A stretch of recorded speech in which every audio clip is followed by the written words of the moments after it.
हरे कृष्णा, हरिओम। मेरा नाम केशव आनंद है और आज मैं मधुबन स्कॉन टेम्पल में आया हूँ, ऋषिकेश। और आज हम बात करेंगे अपने यूट्यूब चैनल के ऊपर द लॉस्ट ऋषिकेश, जिसमें हम बात करेंगे क्यों भक्ति करना ज़रूरी है। और आज के टाइम पे लोग योगा को केवल आसन के तौर पे देखते हैं और एक फिजिकल प्रैक्टिस की तरह देखते हैं, लेकिन भक्ति नहीं करते। तो हमारे साथ आज नारायण प्रभु जी, आज हम इनसे थोड़ी सी बात करेंगे। हरे कृष्ण प्रभु जी। भक्ति करने के बारे में आप पूछ रहे हैं ना, जैसे तो सबसे पहले ये समझना ज़रूरी है कि जितने भी इंसान हैं उनका मेन उद्देश्य क्या है जीवन में हमारा प्रमुख लक्ष्य क्या है। अब इंसान ज़िंदगी जीता है, पढ़ाई करता है, शिक्षा ग्रहण करता है, किस लिए सब करता है? पैसा कमाने के लिए, शांति के लिए लोग ऋषिकेश में भी आते हैं कि हम यहाँ साधुओं से मिलेंगे, इनसे मिलेंगे, संतों से, तो मेडिटेशन होगा, ध्यान होगा, हमारे को अंतर मन में शांति मिलेगी। पर वो शांति मिलती है नहीं मिलती, क्योंकि इसका रीज़न कई है कि पहले तो ये प्रमाणिक तौर पर जो संत महात्मा हैं आपको उनकी संगति करना ज़रूरी है। अब जो अंग्रेज़ों का राज यहाँ पे था पहले, उस समय गुरुकुल आश्रम होते थे, उनके आने के बाद वो सब टूट गए। तो जितने भी बच्चे शिक्षा वगैरह उस तरीके की नहीं मिलती थी कि असली संत की क्या पहचान है, उसका आचरण कैसा होगा, ये सब नहीं पता लगता है। आज की डेट में यहाँ पे जैसे राम झूला जाएंगे, लक्ष्मण झूला जाएंगे, कुटियाँ बना रखी हैं बाबाओं ने, अंग्रेज लोग आते हैं यहाँ पे, है ना, उनको पास बिठाते हैं, हाथ लगाते हैं, कुछ भी किसी तरह। तो ये एक सन्यासी उसको नहीं बोल सकते, बाबा भी नहीं बोल सकते हैं। सन्यासी के अंदर आपको पहला तो ये है कि स्त्री से 10 कदम की दूरी रखना है, आपको 10 कदम की दूरी रखना है। यहाँ पे भी कई लोग आते हैं ऐसे, मतलब बाबा हैं, पूरे गंजे दाढ़ी दूढ़ी बन रखी है, ऐसे उनके शिष्य हैं, अंग्रेज ने हाथ डाल रखा है कमर में, ये एक नौटंकी टाइप का होता है। तो जितने भी लोग ऋषिकेश में आते हैं, किसी भी स्थान में जाते हैं, पहले तो अपना उद्देश्य हमें साधना है।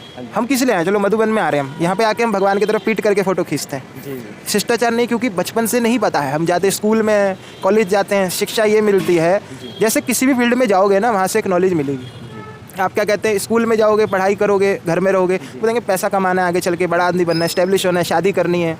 अगर आप भक्तों का संग करेंगे तो वो आपको आत्मज्ञान प्रदान करेंगे कि आपका उद्देश्य क्या है। वो आपको बताएंगे कि ये जो शरीर है, इस शरीर के अंदर जो है वो आप हो।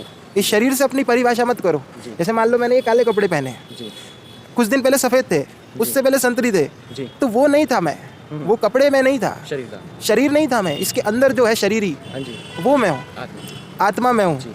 तो इंसान जो है, जैसे आपने कहा ना कि भक्ति क्यों करना चाहिए, क्योंकि इंसान इसमें कंफ्यूज है। वो अपनी परिभाषा केवल इस शरीर से करता है कि मैं केवल ये मतलब शरीर हूँ और मेरे को भक्ति क्यों करनी है। अगर आप आत्मा के स्तर पे देखोगे ना, तो आपका भक्ति के अलावा कोई और लक्ष्य ही नहीं है।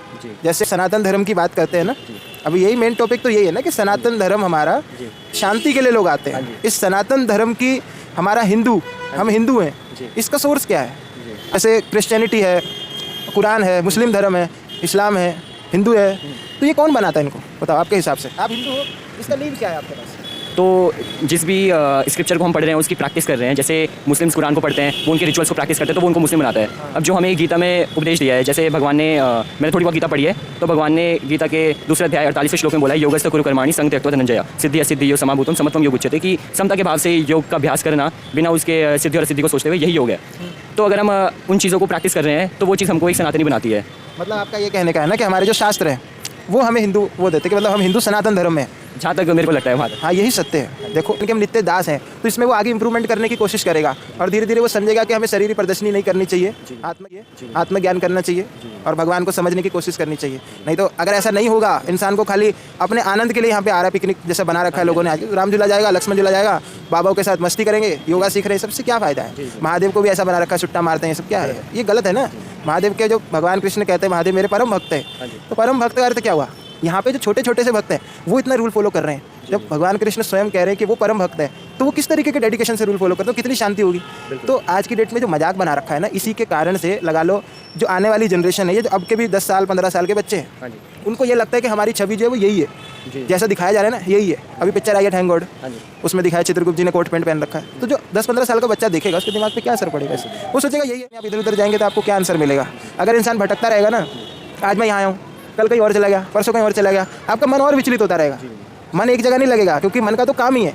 मन बड़ा चंचल है, कैसे तेरा भजन करूं, मन नहीं लगने वाला, मन को लगाना पड़ता है। अर्जुन कहते हैं कि मेरा मन कैसे मतलब एकाग्र होगा, भगवान कहते हैं उसका भी साधन हरि नाम है। तो प्रभु जी, मेरा एक प्रश्न और था कि जैसे कुछ लोग कहते हैं कि घर पे महाभारत का ग्रंथ नहीं रखना चाहिए, और लेकिन ऋषिकेश तो ऋषियों की भूमि है, देव भूमि है, तो घर पे क्या हम महाभारत, रामायण या भगवद गीता का पाठ या फिर इनको खुद से पढ़ सकते हैं, रख सकते हैं? आप इसमें क्या कहना चाहेंगे? देखो, मैं तो अपना वो बता रहा हूँ खाली एक्सपीरियंस ना, कि भगवद गीता, रामायण, महाभारत, ये सब चीज़ें जो है ना, ये सतोगुणी कार्य हैं। अभी आप मेरा इंटरव्यू ले रहे हो, मान लो भगवान की बात कर रहे हो, ये भी सतोगुणी कार्य है। भगवान दिव्य है, उनकी बात करना दिव्य है, उनकी चेतनाएं दिव्य है जो सबके अंदर है, और अशुभ का तो फिर कोई वही नहीं बनता। धन्यवाद प्रभु जी। एक आखिरी में आपसे एक रिक्वेस्ट करना चाहूँगा। मैंने अभी आपको सुना, बहुत अच्छा गाते हैं, कि आप एक बार एक गीत गा सकते हैं हमारे लिए? तो गला ही खराब हो गया प्रभु। एक थोड़ा सा छोटा सा कौन सा गीत गाने? कोई भी, आप एक महामंत्र या कुछ भी। हरे कृष्णा कृष्णा कृष्णा हरे हरे, हरे रामा रामा रामा हरे हरे। बहुत बहुत धन्यवाद प्रभु जी, बहुत बहुत धन्यवाद।